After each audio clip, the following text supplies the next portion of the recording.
अक्षरम् अहम् पुरुषोत्तमदासोऽस्मि।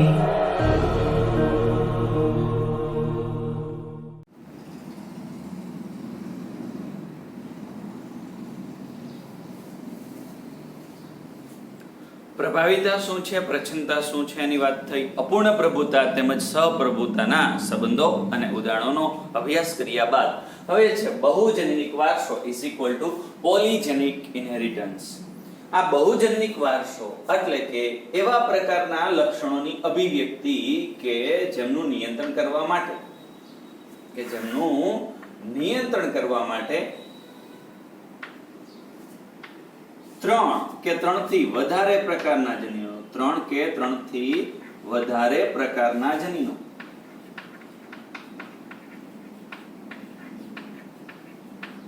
આને જ અન્ય રીતે કહીએ તો બે કે બે થી વધારે જનીનોની જોડીઓ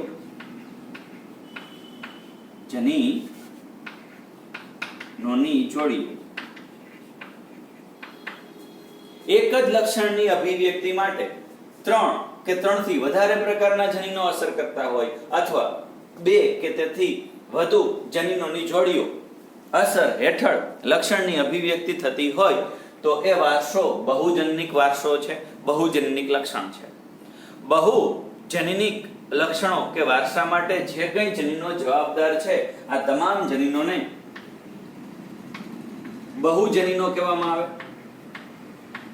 અથવા બહુવિધ જનીનો કહેવામાં આવે. હજુ એના ત્રીજા શબ્દમાં કહીએ તો સંચયી જનીનો is equal two multiple jeans અથવા ક્યુમ્યુલેટિવ જીન્સ.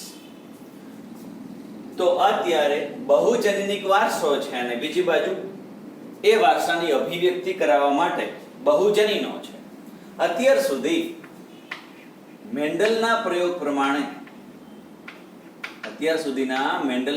પ્રમાણે આપણે એવો અભ્યાસ કરેલો છે કે વટાણાના ઊંચા છોડ અને નીચા છોડ બે પ્રકારની લાક્ષણિકતા, બે પ્રકારના દેખાવ. એક લાક્ષણિકતા કઈ? ઊંચાઈ.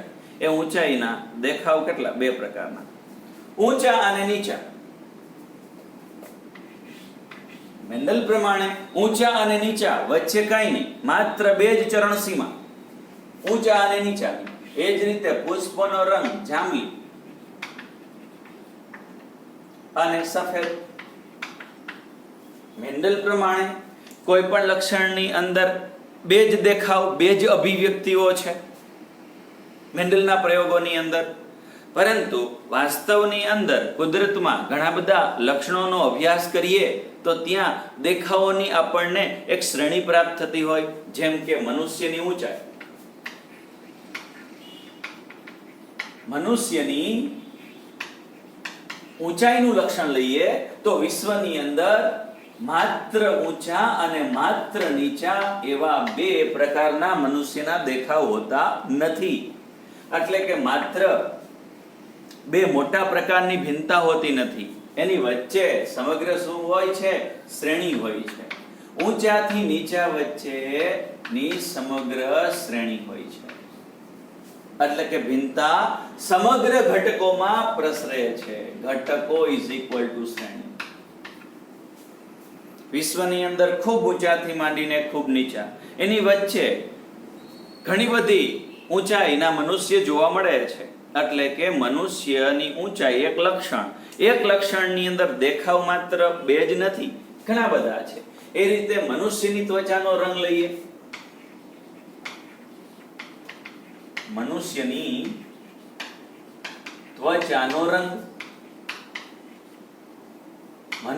ત્વચાનો રંગ લેવામાં આવે તો એમાં પણ એક બાજુએ pure black is equal to શ્યામ વ્યક્તિ છે, એક બાજુએ પ્યોર ઘેરા છે ઇઝ ઇક્વલ ટુ શ્યામ વ્યક્તિ છે. તો બીજી બાજુએ પ્યોર શ્વેત, પ્યોર વ્હાઈટ, ઝાંખા વર્ણવાળા લોકો છે અને ઘેરા વર્ણવાળા લોકો છે. વિશ્વની અંદર મનુષ્યની ત્વચાનો રંગ લઈએ તો માત્ર ને માત્ર બે જ અભિવ્યક્તિઓ નથી, બે જ દેખાવો નથી. છેક શ્યામથી માંડીને શ્વેત વચ્ચે સમગ્ર શું છે? જુદા જુદા રંગની શ્રેણી છે. એટલે અહીંયા બે પ્રકારના અભ્યાસ છે. મેન્ડલ પ્રમાણે શું છે? કોઈ પણ લક્ષણના બે જ દેખાવ છે, ઊંચો છોડ ને નીચો છોડ, જાંબલી રંગનું પુષ્પ અને સફેદ રંગનું પુષ્પ. વાસ્તવિક રીતે પર્યાવરણની અંદર એક લક્ષણની અંદર એક મોટી એવી ભિન્નતાઓ, ઊંચા નીચા, જાંબલી સફેદ એટલી બધી ભિન્નતા નથી. નાની નાની ભિન્નતાઓ છે. ખૂબ ઊંચાથી માંડીને ખૂબ નીચા સુધીની સમગ્ર શ્રેણી છે. શ્યામ વર્ણથી માંડીને શ્વેત વર્ણ સુધીની સમગ્ર વર્ણની શ્રેણી છે. તો આવા લક્ષણો કે જેમાં થોડી થોડી ભિન્નતા હોય, થોડું થોડું જુદાપણું હોય, અથવા તો લક્ષણોની ભિન્નતા સમગ્ર શ્રેણીની અંદર પથરાઈ ગઈ હોય, આવા લક્ષણોની અભિવ્યક્તિ કરવા માટે 3 કે 3 થી વધારે પ્રકારના જનીનો જવાબદાર છે, અથવા 2 કે તેથી વધારે પ્રકારની જનીનોની જોડીઓ જવાબદાર છે. તો આવા જનીનો બહુજનીનો છે, અથવા બહુવિધ જનીનો છે, અથવા સંચયી જનીનો છે, અને એના દ્વારા જે વારસો ઉત્પન્ન થાય છે એને બહુજનનિક વારસો અથવા બહુજનનિક લક્ષણ કહેવામાં આવે છે. હવે અહીંયા બહુજનનિક વારસાને સમજવા માટે મનુષ્યની ત્વચાનો રંગ ઉદાહરણ તરીકે લઈએ અને આ ટોપિકને સમજીએ. વૈજ્ઞાનિક ડેવેનપોર્ટે માનવ ત્વચાની રંગ માટે બહુજનનિક વારસાની અભિવ્યક્તિ કરાવેલી છે. ડેવેનપોર્ટ નામના વૈજ્ઞાનિક ડેવેનપોર્ટ મુજબ મનુષ્યની ત્વચાના રંગ માટે 3 જનીનો જવાબદાર છે. હવે 3 પ્રકારના જનીન જવાબદાર છે. તો ત્રણેય પ્રકારની અંદર એક પ્રચ્છન્ન એક પ્રભાવી, એટલે કે દરેકના 2 એલીલ તો હોય જ. દાખલા તરીકે આપણે એવું નોંધીએ કે જનીન A, જનીન B અને જનીન C, 3 જનીન કેવા છે? કેપિટલ મૂળાક્ષરમાં લખેલા છે. 3 મનુષ્યની અંદર ઘેરા વર્ણ માટે જવાબદાર છે.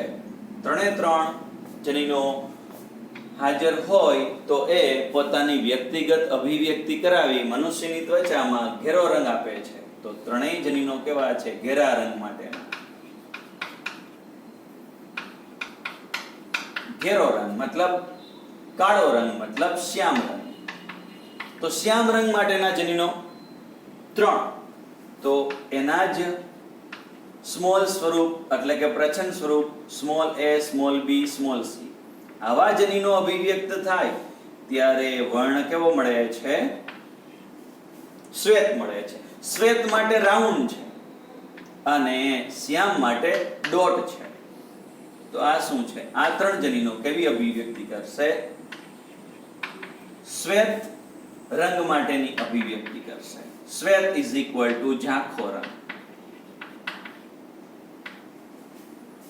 હવે જે વ્યક્તિની અંદર 3 જનીનોની જોડ પ્રભાવી હોય, એટલે કે જનીન બંધારણ કયું હોય? Capital A, capital A, capital B, capital B, capital C, capital C. 3 જોડીઓ કેવી છે? પ્રભાવી છે. તો એમનો રંગ એકદમ કેવો હશે? શ્યામ હશે. એનું ક્રોસિંગ પિતૃ એક શ્યામ વર્ણવાળી છે, એનું ક્રોસિંગ કરાવીએ small a, small a, small b, small b, small c સાથે, તો એનો વર્ણ એકદમ શ્વેત થશે. બંનેમાંથી જન્યુઓનું સર્જન થશે તો 3 જનીનો આવશે. અહીંથી બધા જ કેપિટલ, અહીંથી બધા જ સ્મોલ. તો F1 પેઢીની સંતતિનું જનીન બંધારણ શું થાય?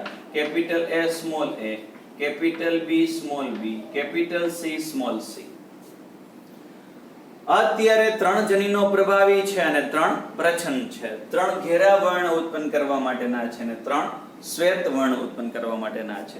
તો અહીંયા આવા પ્રકારના જનીન બંધારણમાં મનુષ્યની ત્વચાનો રંગ કેવો સાબિત થશે?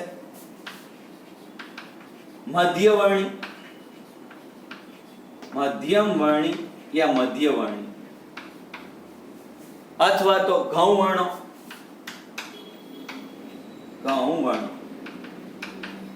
જેને અન્ય નામે કહીએ મુલાટો. તો એક આફ્રિકન નિગ્રોઇડ અને એક અમેરિકન પ્યોર વ્હાઇટ વચ્ચેનું સંકરણ કરાવો તો ગૌવર્ણો એટલે કે ભારતની અંદર જે ત્વચાનો રંગ જોવા મળે છે એવા વર્ણવાળી વ્યક્તિનું નિર્માણ થાય. હવે F1 બે F1 એટલે કે બે ગૌવર્ણા વચ્ચે પ્રજનન કરાવીએ તો સંતતિના નિર્માણ પહેલા કેવા પ્રકારના જન્યુઓ બનશે અને એ જન્યુ જોડાવાથી કેવા પ્રકારની સંતતિ બનશે એને પુનેટ સ્ક્વેરની અંદર દાખલ કરીએ. અહીંયા વિચારવાનું છે કે આ કેટલા સંકરણનો પ્રયોગ છે. Capital T small t capital R small r હોય તો એક સંકરણ છે, પરંતુ અહીંયા 3 જનીનોની જોડી છે તો આ ત્રિસંકરણનો પ્રયોગ છે. એક સંકરણના પ્રયોગમાં જન્યુ કેટલા પ્રકારના બને? 2 પ્રકારના.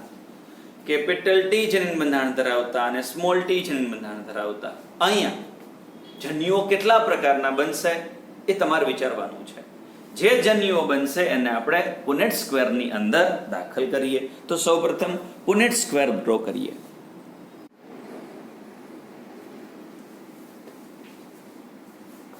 જનીન બંધારણ capital A small a, capital B small b, capital C small c છે. તો એમાંથી જન્યુઓ કેવા પ્રકારના પ્રાપ્ત થશે? ઉપરની આડી હરોળની અંદર નર જન્યુઓ લખીએ અને ડાબી બાજુના સ્તંભની અંદર માદા જન્યુ લખીએ. અહીંયા જન્યુઓના પ્રકાર લખવાના છે. 6 જનીનો છે તો 3 જન્યુની અંદર આવશે. અહીંયા સંભાવના કઈ બને? કાં તો બધા જ કેપિટલ એલીલ્સ જન્યુની અંદર આવે અથવા બધા જ સ્મોલ એલીલ જન્યુની અંદર આવે. તો 2 પ્રકારના જન્યુની સંભાવના બની. હજી આગળ છે, કોઈ 2 જન્યુ કેપિટલ હોય અને એક સ્મોલ હોય તો એવા કેટલા પ્રકારના જન્યુ બનશે? 3. કયા 3? Capital A, capital B, small c, અથવા capital A, small b, capital c, અથવા small a, capital b, capital c. 2 allele capital છે ને એક સ્મોલ છે, એવા 3 જન્યુ બને. રિવર્સ, હવે 2 સ્મોલ ને એક કેપિટલ, તો કયા? Capital A, small b, small c, small a, capital B, small c, small a, small b, capital c. તો ત્રિસંકરણના પ્રયોગની અંદર કેટલા પ્રકારના જન્યુ બને છે? 1 2 3 4 5 6 7 8. 8 પ્રકારના નર જન્યુ તો 8 પ્રકારના માદા જન્યુ.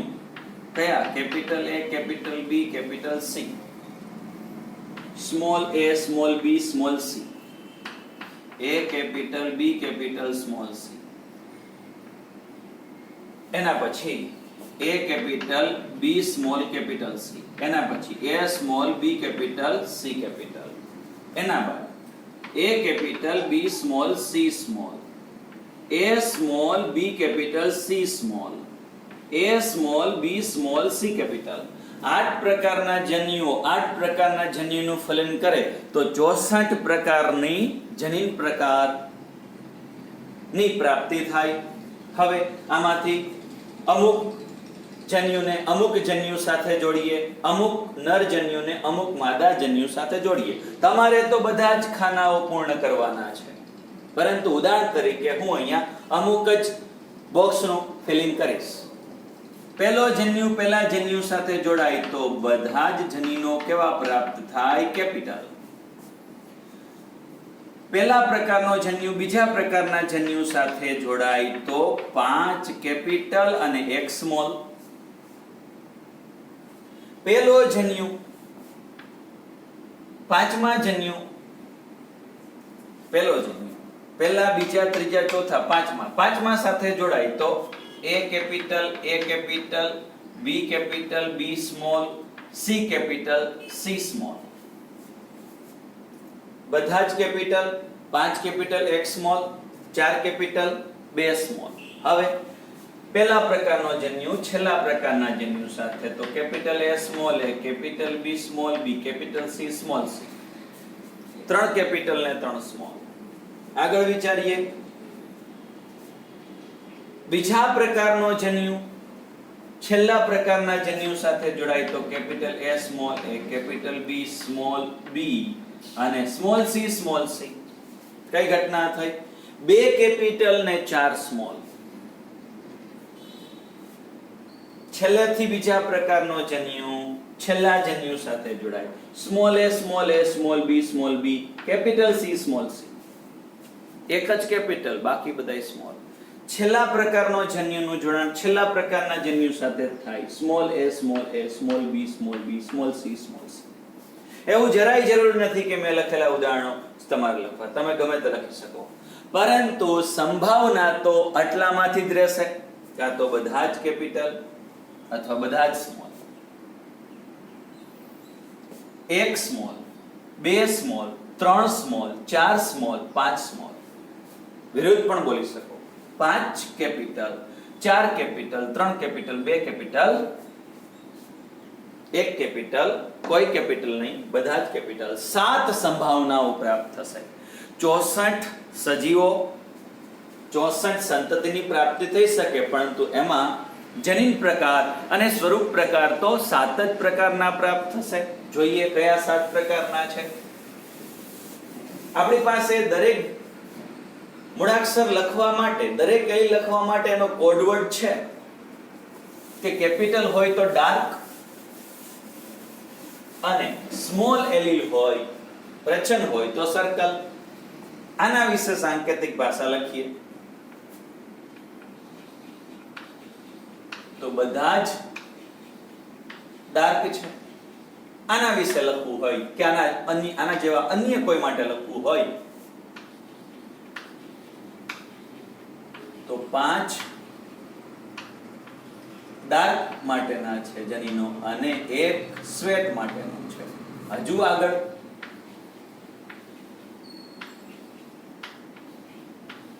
4 ડાર્ક શ્યામ માટેના જનીનો છે, 2 શ્વેત માટેના છે. એ આના માટે છે. આના માટે લખવું હોય સાંકેતિક ભાષામાં તો 3 જનીનો ડાર્ક છે અને 3 શ્વેત માટેના છે. આના માટે આગળ લખીએ 2 ઘેરા વર્ણ માટેના જનીન અને 4 શ્વેત વર્ણ માટેના જનીન. આના માટે સાંકેતિક ભાષા લખીએ તો 1 જ ઘેરા જનીન, બાકી બધા જ શ્વેત જનીનો છે. અને છેલ્લે બધા જ શ્વેત વર્ણ માટેના જનીનો છે. 7 સંભાવનાઓ પ્રાપ્ત થઈ. પહેલા પ્રકારનું જનીન બંધારણ હોય તો વર્ણ કેવો મળશે? શ્યામ, મતલબ ઘેરો. છેલ્લા પ્રકારનો હોય તો પ્યોર શ્વેત અને વચ્ચે હોય તો ઘઉં વર્ણો. ઘઉં વર્ણો ઇઝ ઇક્વલ ટુ બ્રાઉન. આ પ્યોર કેવું છે? બ્લેક. આ છે બ્રાઉન અને આ છે વ્હાઈટ યા લાઈટ કલર. હવે ઘઉં વર્ણમાંથી એક જનીન ડાર્ક માટેનું ઘટાડેલું છે તો કેવો વર્ણ મળશે? ઓછો ઘઉં વર્ણો. ઓછો ઘઉં વર્ણો. હજી એક જનીન ઘટી જાય છે તો વધુ કે ખૂબ ઓછો ઘઉં વર્ણો. ઘઉં વર્ણમાં એક ડાર્ક જનીન વધે છે તો વધુ ઘઉં વર્ણો. હજુ એક જનીન વધે છે તો ખૂબ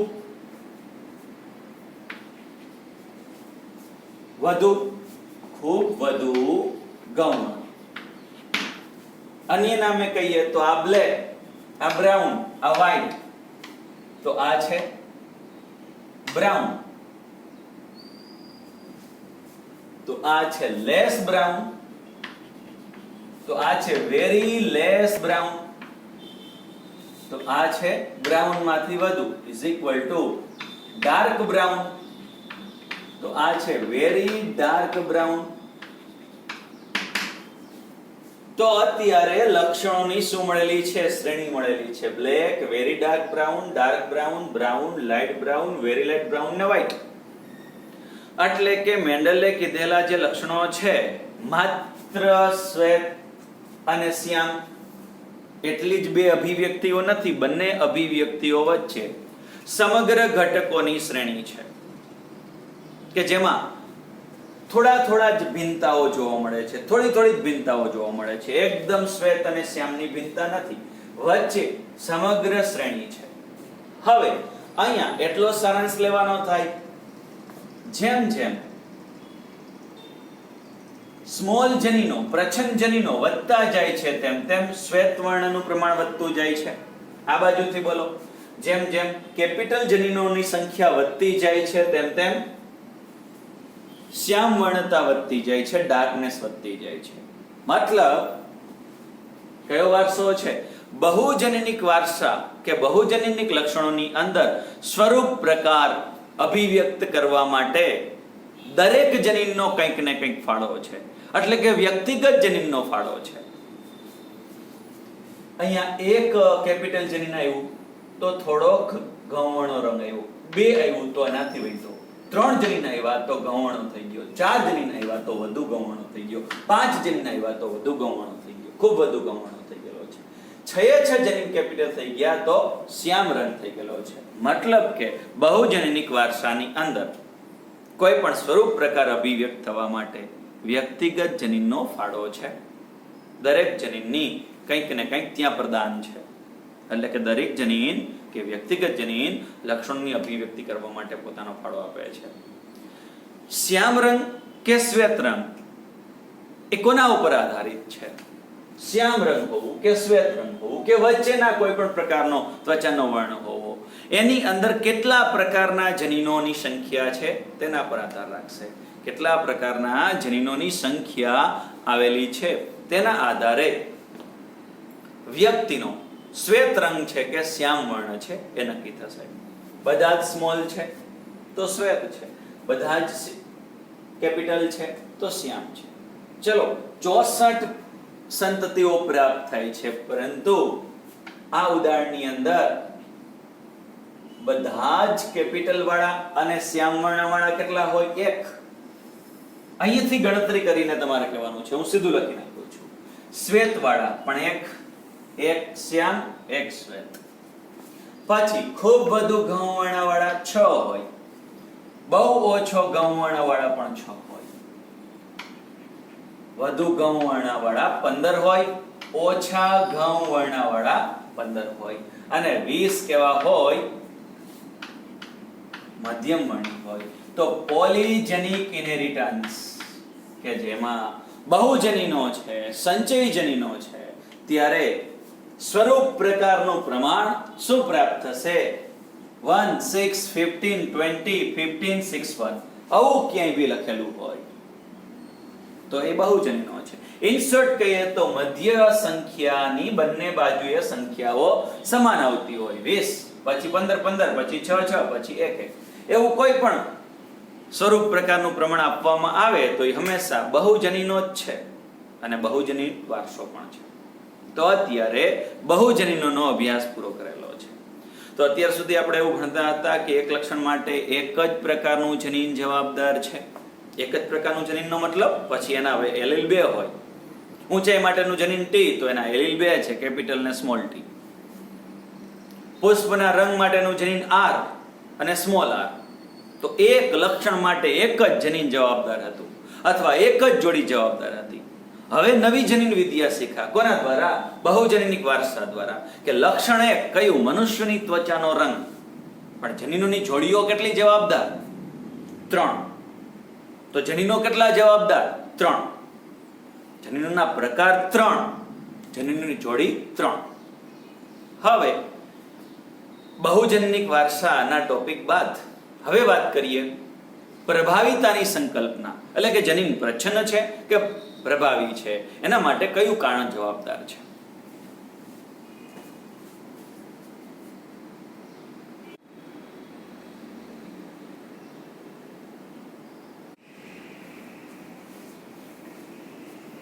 બહુજનનિક વારસો છે એ પેજ નંબર 85 પરથી એનું વાંચન કરવાનું છે, અને પેજ નંબર 76 અને 77 ઉપરનો ટોપિક છે પ્રભાવિતાની સંકલ્પના. જનીનો પ્રભાવી શા માટે હોય છે અને પ્રચ્છન્ન શા માટે હોય છે? પ્રભાવી શા માટે છે, પ્રચ્છન્ન શા માટે છે? એનો અભ્યાસ કરવા માટે આપણે જનીનના કાર્ય વિશેનો અભ્યાસ કરવો પડે. પ્રભાવિતા અને પ્રચ્છન્નતા સાબિત કરવા માટે કેનો અભ્યાસ કરવો પડશે? જનીનના કાર્યનો અભ્યાસ કરવો પડશે. કારણ કે દરેક જનીન એ વિશિષ્ટ લક્ષણોની અભિવ્યક્તિ કરતું હોય. દરેક જનીન શું કરતું હોય, ચોક્કસ પ્રકારનું કાર્ય તો આપે જ છે, પણ એ કાર્ય દરમિયાન એ શું કરે છે, વિશિષ્ટ પ્રકારના લક્ષણોની અભિવ્યક્તિ કરે છે. વિશિષ્ટ લક્ષણની શું કરાવે છે, અભિવ્યક્તિ કરાવે છે. દ્વિકીય સજીવો કે જેનું જનીન બંધારણ કેવું છે, 2n છે, ઇઝ ઇક્વલ ટુ દ્વિકીય સજીવો. દ્વિકીય સજીવની અંદર જાણીએ છીએ કે કોઈ પણ જનીનના બે સ્વરૂપ છે, ઇઝ ઇક્વલ ટુ બે એલીલ છે. દ્વિકીય સજીવની અંદર જનીનની જોડ હોય, જેમ કે કેપિટલ T સ્મોલ t, એટલે કે બે એલીલ છે.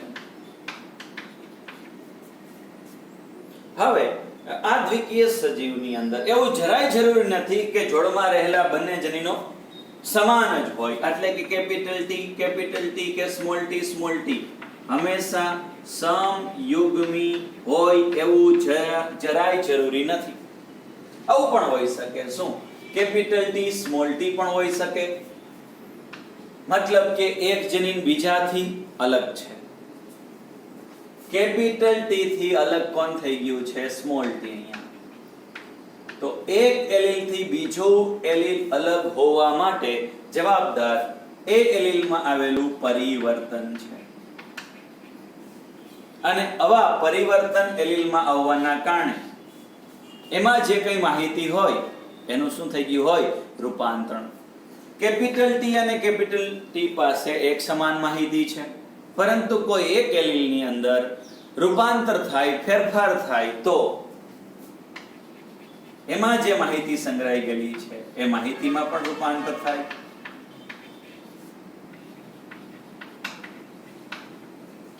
માહિતીમાં ફેરફાર થાય. તો જ્યારે વિષમ યુગ્મી પરિસ્થિતિ હોય, વિષમ યુગ્મી પરિસ્થિતિ છે, ત્યારે એક કારક બીજા કારકથી જુદું પડે છે. એક બીજાથી જે જુદું થઈ ગયું છે, બીજામાં શું આવેલું છે, પરિવર્તન. પરિવર્તન આવવાના કારણે એની પાસે જે કઈ માહિતી હતી માહિતીમાં ફેરફાર થઈ ગયો છે, ઇઝ ઇક્વલ ટુ રૂપાંતર થઈ ગયું છે. તો અત્યારે આપણી પાસે બે પ્રકારના જનીન થયા, એક કેપિટલ T જેવું એટલે કે બિન રૂપાંતરિત સામાન્ય જનીન, અને એક સ્મોલ t જેવું મતલબ રૂપાંતરિત પરિવર્તનીય જનીન.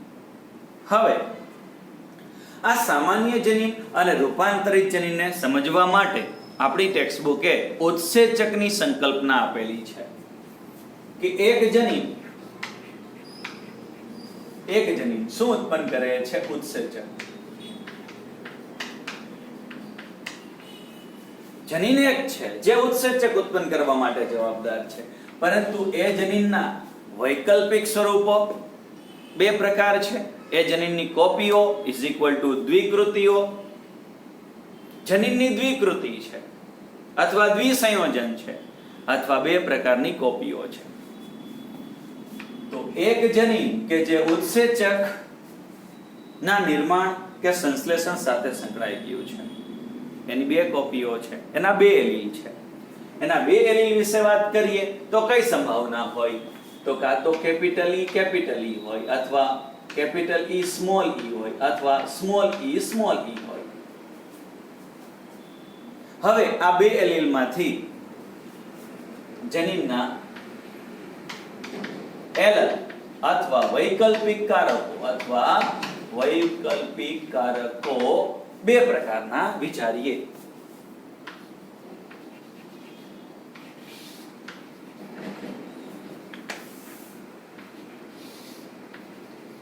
કયા બે પ્રકારના કારકો છે? આની જેમ જ સામાન્ય અથવા અરૂપાંતરિત, અને આ કેવું છે, રૂપાંતરિત. ઉત્સેચક ઉત્પન્ન કરવાનું સામાન્ય કારક સામાન્ય જનીન, આ સામાન્ય ને અન્ય નામે કહીએ તો અરૂપાંતરિત. અને બીજું એનાથી જુદું પડી ગયું છે, એમાં પરિવર્તન આવવાના કારણે, તો બીજું કારક કેવું છે, રૂપાંતરિત કારક છે. આ સામાન્ય જનીન પાસે માહિતી છે શું ઉત્પન્ન કરવાની, એન્ઝાઇમ ઇઝ ઇક્વલ ટુ ઉત્સેચક ઉત્પન્ન કરવાની. સામાન્ય જનીન અભિવ્યક્ત થાય ઉત્સેચક બને અને ઉત્સેચક શું કરે? પ્રક્રિયાર્થી is equal to substrate સાંકેતિક ભાષામાં S નું રૂપાંતરણ નિપજ P ની અંદર કરે તો નિશ્ચિત પ્રકારનો શું મળી રહે? સજીવની અંદર સ્વરૂપ પ્રકાર મળી રહે, નિશ્ચિત પ્રકારનો ફિનોટાઇપ પ્રાપ્ત થાય. તો સામાન્ય કારક ઇઝ ઇક્વલ ટુ અરૂપાંતરિત કારક. ઉત્સેચક ઉત્પન્ન કરવાની ક્ષમતા છે એ ઉત્સેચક હેઠળ પ્રક્રિયાર્થી S નું રૂપાંતરણ નિપજની અંદર થાય તો ચોક્કસ પ્રકારનો સ્વરૂપ પ્રકાર પ્રાપ્ત થશે. હવે રૂપાંતરિત કારક છે કે જેમાં પરિવર્તન આવેલું છે, એ રૂપાંતરિત કારક માટે 3 સંભાવનાઓ છે. પહેલી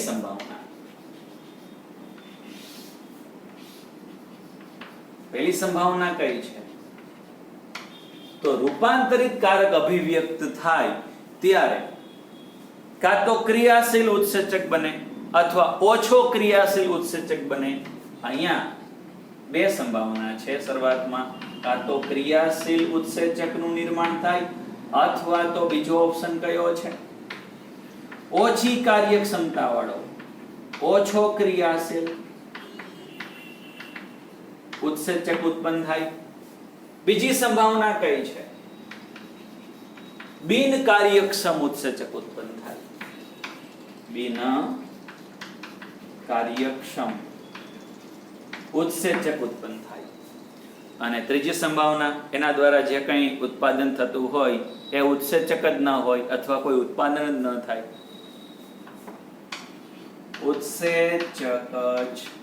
ઉત્સેચક ના.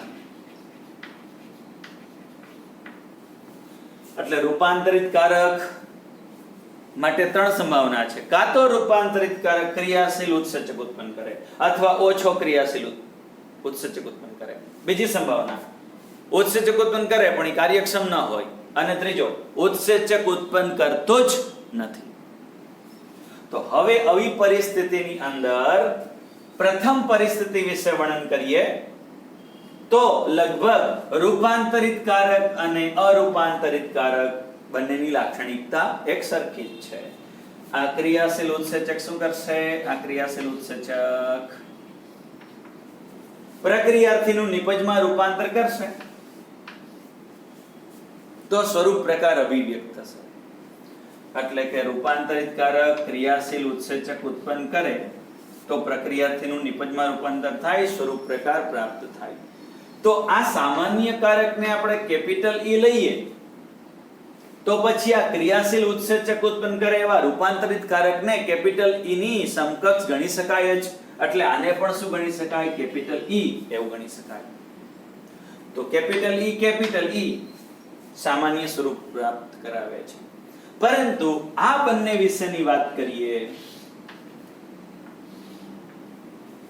તો આ બંને જો રૂપાંતરિત કારક બિન કાર્યક્ષમ ઉત્સેચક ઉત્પન્ન કરે અથવા ઉત્સેચક જ ઉત્પન્ન કરતો નથી તો આવી પરિસ્થિતિમાં પ્રક્રિયાર્થીનું નિપજમાં એટલે કે પ્રક્રિયાર્થીનું નિપજમાં રૂપાંતર થતું નથી.